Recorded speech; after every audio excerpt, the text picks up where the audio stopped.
GPX যেমন 165 GR অর্থাৎ GPX যেমনের যে ফার্স্ট মডেলটা বানাতে এসেছিল সেটা কিন্তু পুনরায় আবার রিস্টক করা হয়েছে। এতদিন পর্যন্ত কিন্তু GPX যেমনের এই ভেরিয়েন্টটা বা GPX এর শোরুমগুলোতে অতটা এভেলেবল ছিল না। আমি নিজে ওই বাইকটা নেওয়ার জন্য গেছিলাম মাঝখানে আমার এক ছোট ভাইয়ের জন্য। তো তখন আমরা এই মডেলটা পাই নাই। ৩,২০,০০০ টাকার বাজেটে এই বাইকটা যে ফিচার এবং যে পাওয়ার দিচ্ছে তা আমি বলব যে বাংলাদেশের অন্যান্য সব জাপানিজ বাইকগুলোর চাইতে ফার বেটার। তো বাইকটা সার্ভিসিং এর জন্য আসছিল।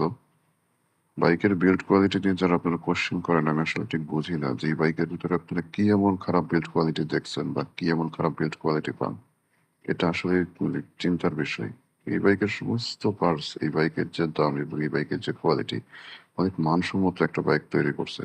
সেটা চাইনিজ হোক বা থাইল্যান্ড হোক, অরিজিন এক দেশের ম্যানুফ্যাকচার আরেক দেশের এটা কোনো ব্যাপার না। কিন্তু বাইকের কোয়ালিটি কেমন হচ্ছে এবং বাইকটা আপনি কত টাকায় পাচ্ছেন, বাইকের সার্ভিস ঠিক আছে কিনা, বাইকের স্পেয়ার পার্টস অ্যাভেলেবল কিনা, শোরুমে যাওয়া মাত্র আপনি স্পেয়ার পার্টস গুলো পাচ্ছেন কিনা এই বিষয়গুলো চিন্তা করা উচিত। বাইকটা সত্যিই অসাধারণ।